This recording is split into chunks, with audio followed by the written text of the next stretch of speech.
Oke guys, balik lagi ke channel Krayon. Sekarang topiknya ini, ngopi produktif. Kaitannya sama kreativitas sih produktivitas. Karena memang orang-orang kreatif itu biasanya adalah orang-orang yang produktif. Nah, yang lebih spesifiknya sekarang adalah mengenai kopi. Gue bukan ahli kopi ya. Gue juga masih sangat awam, bahkan nggak bisa bedain apa bedanya Robusta dengan Arabica gitu, gue nggak tahu. Tapi yang jelas sih biasanya asosiasi dengan kopi itu biasanya on ya, atau kita ini jadi lebih bersemangat kalau ngopi. Sangat cocok kalau kita lagi ada lemburan ya, ataupun lagi banyak kerjaan, ataupun untuk hal-hal santai ya. Tapi biasanya sih kesini ya, asosiasinya ke kopi tuh membuat kita bisa menjadi lebih alert gitu ya, lebih alert atau lebih terjaga. Kan dulu awalnya kalau gue baca sejarahnya sih itu gara-gara kaum sufi ya, yang demen belajar di malam hari, jadi supaya tetap bisa belajar di malam hari dia meminum kopi ini atau menciptakan kopi. Kalau nggak salah gitu sih sejarahnya. Nah, saya sih yakin ya kalau teman-teman tuh banyak banget yang suka kopi. Nah, kalau lebah suka nggak? Kalau lebah atau tawon ya? Tentunya nggak suka sih, apalagi yang pernah punya pengalaman digigit lebah ya, atau digigit tawon kayak gue gitu. Gue pernah digigit dan memang gak enak banget. Nah, apa sih kaitannya antara tawon ya atau lebah dengan kopi? Nah, ini pertanyaan yang iseng, bukan iseng sih, memang penelitinya juga niat gitu ya. Namanya Sarah Arnold, cuman gue nggak nemu fotonya, jadi dia memang meneliti kaitan antara kopi dengan lebah. Dan penelitiannya di-publish ya di jurnal ini, Current Biology.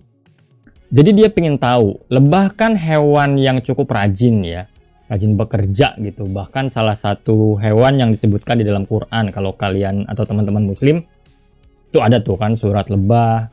Terus memang rajin ngumpulin madu, apa yang dihasilkan outputnya baik gitu-gitu ya. Nah, Sarah nih pengen tahu gitu, gimana kalau lebah dikasih kopi? Dia makin apa nih gitu ya. Nah, tentu saja bukan berarti lebah dikasih cangkir kopi dicokokin gitu ya, nggak bisa lah.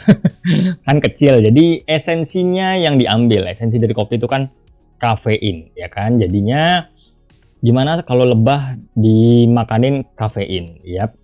Teman-teman sadar nggak sih bahwa kalau kopi itu atau kafein itu sebetulnya tergolong obat atau drugs gitu ya. Caffeine is the world most widely consumed psychoactive drug. Sama kayak ganja, kokain, dan sejenisnya gitu ya. Karena dia bisa mempengaruhi kerja otak dan perasaan kita gitu. Mood kita berubah, cara kerja otak kita berubah. Makanya memang tergolong drug sebetulnya ya. Tapi kalau dikonsumsi secara wajar, kalau sering gue baca ya nggak lebih dari 4 cangkir dalam sehari itu masih wajar. Tapi kalau udah kelebihan ya bisa macem-macem lah, bisa tremor, bisa kecemasan, bisa capean gitu ya, keletihan otot dan lain sebagainya. Ya cobain aja lah kalau mau minum kopi kelebihan 1 galon gitu langsung. Itu langsung sebulan melek terus gitu ya, nggak tidur. Sekalinya tidur, melek ada makhluk di depannya, sudah bertanya, "Man Rabbuka?" Siapa Tuhanmu ya, alias metong. Ya gue nggak pernah dengar sih ada orang minum kopi 1 galon ya. Tapi yang jelas kalau kelebihan lebih dari 4 cangkir, hasil studinya memang nggak bagus. Nah, jadi si Sarah Arnold itu membagi lebah menjadi 2 kelompok. Yang pertama ya, dikasih makanan lebah biasa. Ya, terus ada yang kelompok 2 dikasih caffeinated food. Jadi makanannya dicampur dengan kafein. Nah, si Sarah Arnold ini pengen tahu gimana kinerja lebah ya untuk mengingat aroma baru setelah dikasih kopi, dan kalau enggak dikasih kopi gitu loh. Jadi dia juga ngasih aroma stroberi untuk diendus ya atau dicium oleh si lebah-lebah ini. Nah, nanti kedua kelompok lebah ini setelah mencium aroma stroberi dilepas ya di sebuah laboratorium yang penuh dengan robot bunga dengan beragam aroma. Nah, lebah yang dinilai bagus adalah lebah yang kemudian nemploknya ke bunga stroberi. Jadi dilepas taruhlah ini labnya dia ya, dilepas di sini ada bunga-bunga palsu atau bunga-bunga robot yang mengeluarkan aroma-aroma buah atau bunga lain gitu ya. Si Sarah tuh pengen lihat gimana dampak kafein kepada kemampuan lebah tersebut dalam mengingat aroma stroberi. Hasilnya apa? Ternyata yang juara adalah lebah yang dikasih kopi atau yang dikasih kafein. Ya, lebah yang dikasih kafein itu lebih efisien, lebih gesit, lebih jago dalam mengingat aroma stroberi. Dia tidak terdistraksi oleh aroma bunga-bunga lain. Terus dia bilang juga lebah-lebah itu lebih termotivasi dan lebih rajin. Dia lebih lincah pindah dari satu bunga ke bunga yang lain dan lebih cepat jumlah bunga yang ditemplokinnya gitu. Sementara yang nggak dikasih kopi atau nggak dikasih kafein itu lebah-lebahnya malah terdistraksi oleh aroma bunga lain. Dia nggak cuma nemplok ke stroberi ya. Jadi banyak errornya gitu ya. Ini jurnalnya, kalau teman-teman mau penasaran ya silakan di search sendiri ya. Jadi bisa dibayangin ya, kalau lebah dikasih kopi dia bisa sangat on dan lebih produktif. Dan itu lebah yang memang secara naturalnya, secara sunatullahnya dari awal memang pekerja keras gitu ya. Jadi kalau si lebah ini makhluk hidup gitu ya, mungkin dia akan belajar lebih giat, bekerja lebih giat gitu ya.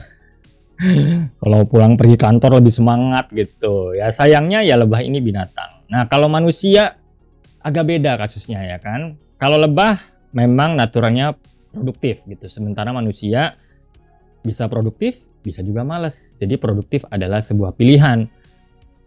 Mau jadi kreatif pilihan, mau milih apa pilihan. Jadi setelah ngopi, kalau manusia ya nggak usah di riset sih ya. Tinggal kita pilih sendiri mau malas-malesan atau mau produktif. Ya, jadi kita bisa milih setelah ngopi, memang terbukti sih meningkatkan kerja otak gitu ya, semangat, mood itu juga bisa. Cuman hasilnya itu kita mau alihkan kemana? Itulah problem kita manusia ya, terutama mungkin ya pekerja kreatif atau teman-teman yang masih berada di usia produktif gitu ya. Abis ngopi gue ngapain nih? Karena banyak yang abis ngopi pun ya semangatnya malah ngegame. Medsos tambah kenceng gitu, wah maraton Netflix sampai pagi gitu ya, tapi nggak menghasilkan apapun gitu. Nah itu sangat disayangkan. Mau jadi kreatif, mau jadi produktif, itu semua adalah pilihan bebas dari masing-masing diri kita.